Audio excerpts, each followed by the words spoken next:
শুভ সকাল বন্ধুরা, তোমরা সবাই কেমন আছো? আশা করি সবাই ভালো আছো, আমরাও ভালো আছি। আজকে দেখো সকাল থেকে মেঘটা আছে, কিন্তু কাল তো বেশ ভালোই বৃষ্টি হয়েছে। আর জানো তো কাল সেই যে দুপুরবেলা বৃষ্টিটা শুরু হয়েছে, বেশ সারা রাতি টুপটাপ টুপটাপ করে বৃষ্টি পড়েছিল। আর সেই কারণে বেশ ভালোই ছিল ওয়েদারটা। সকালবেলা তারপরে দেখি ভোরবেলার দিকে বৃষ্টিটা বন্ধ হয়ে গেল, রোদও উঠেছে। সকালবেলা যখন ঘুম থেকে উঠেছিলাম তখন একটু মেঘ ছিল, তারপরে দেখছি আস্তে আস্তে রোদ উঠেছে। যাই হোক, ভালোই হলো। এইভাবে বৃষ্টি ভালো লাগে, মানে রাতের দিকে বৃষ্টি হলো আর সকালের দিকে যদি রোদ হয়ে যায়, কারণ সবাই তো কাজে বাজে বেরোবে। আর জামা কাপড় এমনিতেই ঘরের মধ্যে একবেলা বৃষ্টি হলেই জড়ো হয়ে যায়, কেননা সারা রাত ধরে এখানে সেখানে শোকাতে দিতে হয়। সেইভাবে তো আর রোদ পায় না বাড়িতে। আর যদি ছাদের হতো তাহলে হয়তো রোদটা একটু মানে শুকিয়ে যেত একেবারে।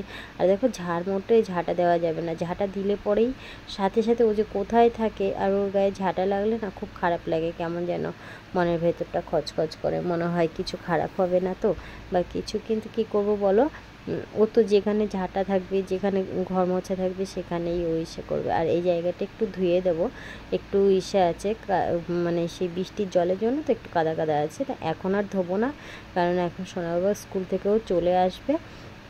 আর আসলে একটুখানি গলির মধ্যে ও খেলবে, সাইকেল ফাইকেল চালাবে, ওই কারণে এখন আর ধোবো না, স্নান করার সময় ধুয়ে দেবো। আর দেখো আমি সব বাসি কাজ সেরে টেরে তারপরে আমি চলে এলাম টিফিনের জন্য। আজকে তরকার ডাল করব, সব কিছু কেটে কুটে গুছিয়ে নিয়েছি। কাঁচা লঙ্কাটা আমি কোচাইনি, কাঁচা লঙ্কাটা আমি পরেই দেবো, নামানোর একটু আগে দিয়ে দেবো। আর যারা একটু বেশি করে ঝাল খাবে তাদের কোচানো লঙ্কাটা উপর থেকে দিয়ে দেবো, কারণ কাঁচা লঙ্কা মুখে পড়লে সোনা বাবার খাবে না, ও না ডালটা খেতে পছন্দ করে, আর এই ডালটা খেতে তো ভালোই বাসে। ওই কারণেই ভাবছি যে কাঁচা লঙ্কাটা এখন আর দেবো না, পরেই দেবো, সেটা ভেবেই করা। আর কসৌরি মেথি থাকলে ভালো হতো, কসৌরি মেথি আমাদের নেই ঘরে, দেখলাম ভাবলাম যে আছে নাকি, তারপরে দেখি নেই যখন আর দিয়ে কী লাভ।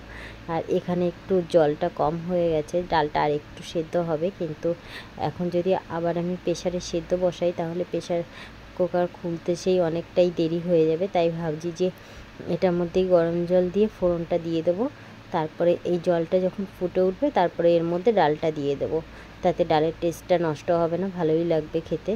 আর যদি আমি এর মধ্যে ডাল দিতাম তারপরে যদি আমি যতই গরম জল দিই না কেন, অত ভালো টেস্ট হয় না। আর এক এক করে রান্নাগুলো সব করেই নিচ্ছি, কেননা প্রত্যেকটা রান্না করে নিয়ে তারপরে ঘর থেকে বেরোবো। আর ওইদিকে কচুরগাঠি আর একটু আলু দিয়ে মাছের ঝোলটা করব, সেই কারণেই ডালটা আমরা দিয়ে ফোড়ন দিয়ে নিলাম। আর আমড়াটা একটু ভেজে নিয়েছিলাম, কারণ যে কোনো টক ডাল করার সময় না যদি ফোড়নের মধ্যে দেওয়া হয় সেই টকটা বেশি ভালো হয় খেতে, আমার মা করে দেখি এটা। আর এখানে কিছু না, একটু আদা জিরা কাঁচা লঙ্কা বাটা দিয়েছি, আর কোনো মশলা না, টমেটো আর পেঁয়াজ একটুখানি ছিল তাই দিয়ে দিলাম, না দিলেও হতো এইটা ভেবেই।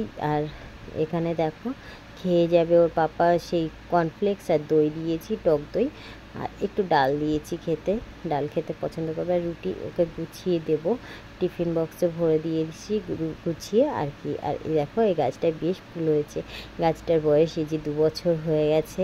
আমি একে রাস্তা থেকে কুড়িয়ে এনেছিলাম, বেশ সুন্দর একটা, ওকে স্কুল থেকে দিয়ে ফেরার সময় এই রাস্তার পাশে দেখলাম গাছটা ছিল, ওই কারণেই তুলে নিয়ে আসলাম। আর ওকে দিয়ে ওর পাপা ডিউটি বেরিয়ে গেছে খেয়ে দিয়ে টিফিন নিয়ে, আমি তারপরেই জামা কাপড়গুলো সব মেলে দিচ্ছি। কাঁচা হয়ে গেছিলো অনেক সকালেই, কিন্তু মেলা হয়নি, তাই ভাবলাম যে রান্নাঘরের সব কাজ একেবারে গুছিয়ে নিয়ে তারপরে বাইরের কাজে আসবো।